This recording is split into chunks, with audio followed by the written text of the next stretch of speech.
Hi everyone and welcome back. I'm here in the studio with Sean from Varonis. Sean, welcome. Thanks for having me. Thanks for having me. You are most welcome. Now, I've got lots to talk to you about. Well, we've already talked Sure. to Varonis downstairs in the hub, so Yes, now we are going to talk some more. So tell me about your partnership and your product integration and how it's going to secure data across all these platforms. And but first of all, I'm getting ahead of myself. That's okay.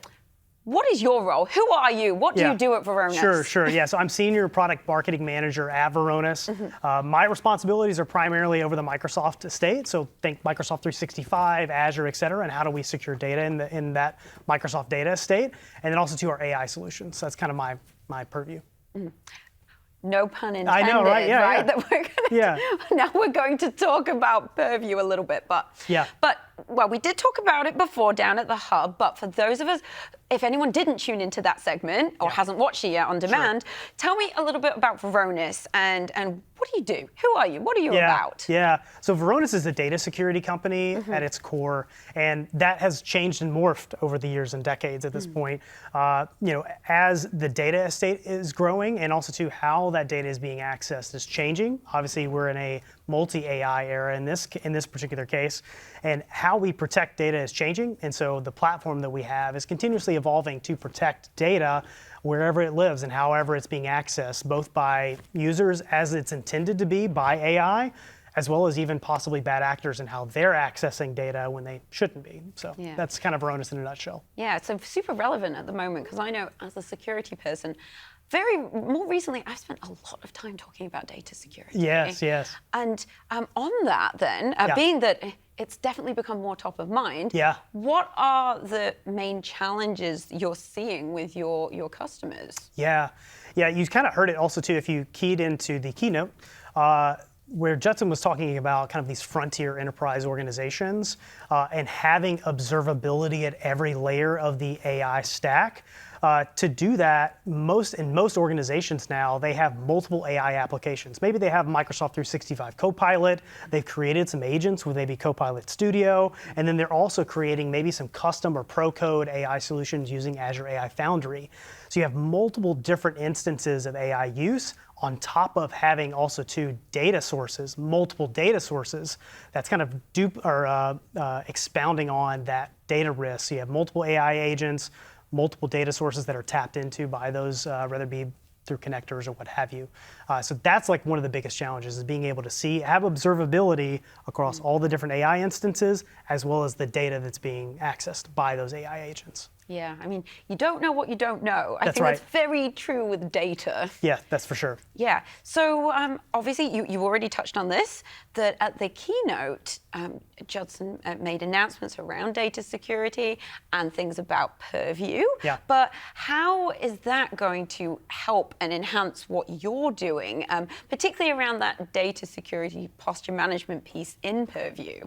Yeah, so that integration, we're very excited about that integration because what it's going to do for users, specifically as they're using the Purview platform, is being able to have observability into data resources that are being accessed by various AI applications. So if it's an agent with Copilot Studio, or it's Microsoft 365 Copilot using a connector into, let's say, Salesforce, you're going to be able to connect with Varonis to see what sensitive data resides in that data resource, like Salesforce, who has access to it by way of permissions and why, and then ideally, long-term, be able to take action and be able to right-size permissions and implement least privilege on that data resource. Because as you probably know, Copilot is only going to access what you have access to in, let's say, Salesforce. And so we want to have observability into that Salesforce environment, and the integration is going to enable that. And in fact, I'd like to maybe show you what that's going to look like, if that's okay. I think that would be an excellent idea. Okay, beautiful. So if we could show that real quick. Essentially, in the Purview instance, in your Purview environment, in the objective pane, you're going to be able to see where there is unmonitored data resources being accessed by AI applications and through interactions.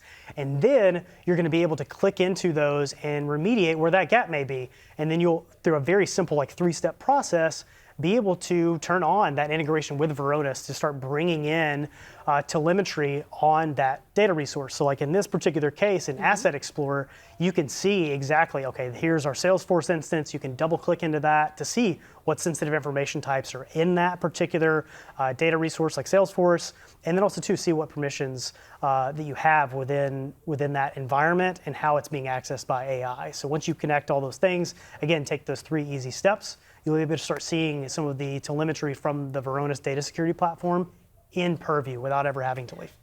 That's awesome. Yeah. And I'm a big fan of Purview as well. Yeah. So, and now you said it was very easy to get going there. Yes. So there's like 3 easy steps. But Yeah. is there anything else after they've done that initial bringing in data? Yeah. What's the next step after that that you would recommend that folks did? Yeah, I think it's, I hit on it earlier. As customers start to, at our booth today, you were by the booth. Yes. There's been several organizations that they're system admins or they're IT admins or they're CISOs, and they're coming by and they're saying, we're about to migrate this data resource into the cloud. And that may look different ways, or we're about to adopt this new ERP system. I think it's going to be a continuous measure where they're going to want to understand what's unmonitored, and that's going to be a continuous learning process, learning what's unmonitored, what's being used by AI applications, as other business units and maybe even departments start to integrate or turn on maybe a new connector with Copilot.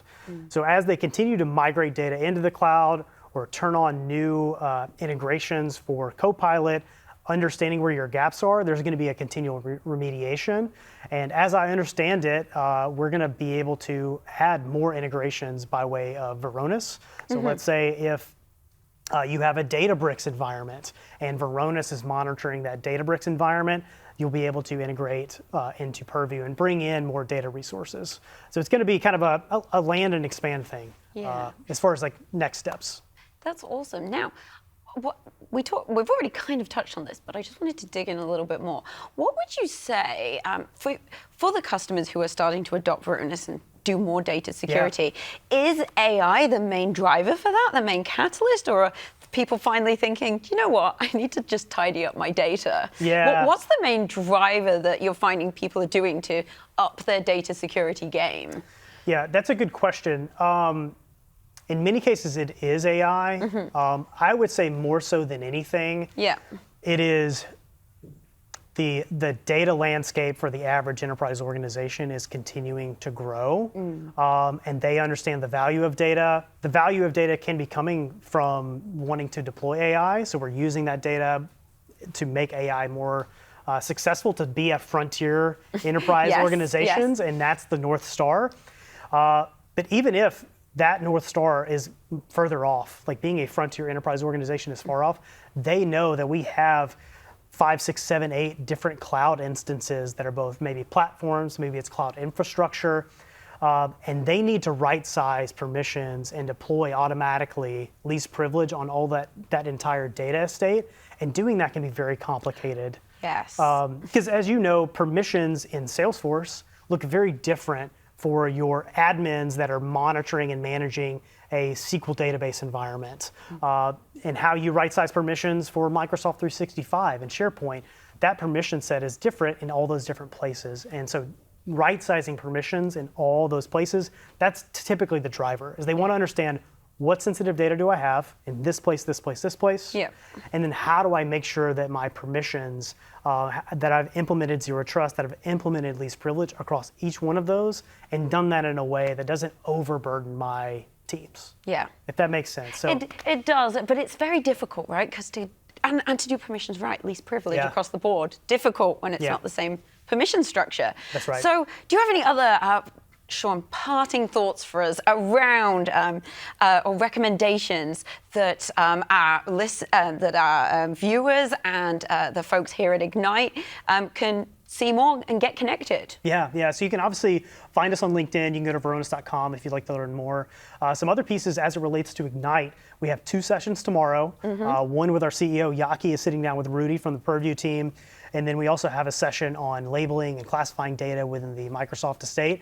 That's on Thursday, I believe. And then tomorrow, specifically, there's a session with Brian Vecci that's about this whole multi-AI era and some of the things that we've been talking about. Awesome. Well, thank you very much for joining us, Sean. Yes. Thanks for the chat. And for more information about Varonis, you can check out the link below. And of course, go and look at the breakout sessions either in person or on demand.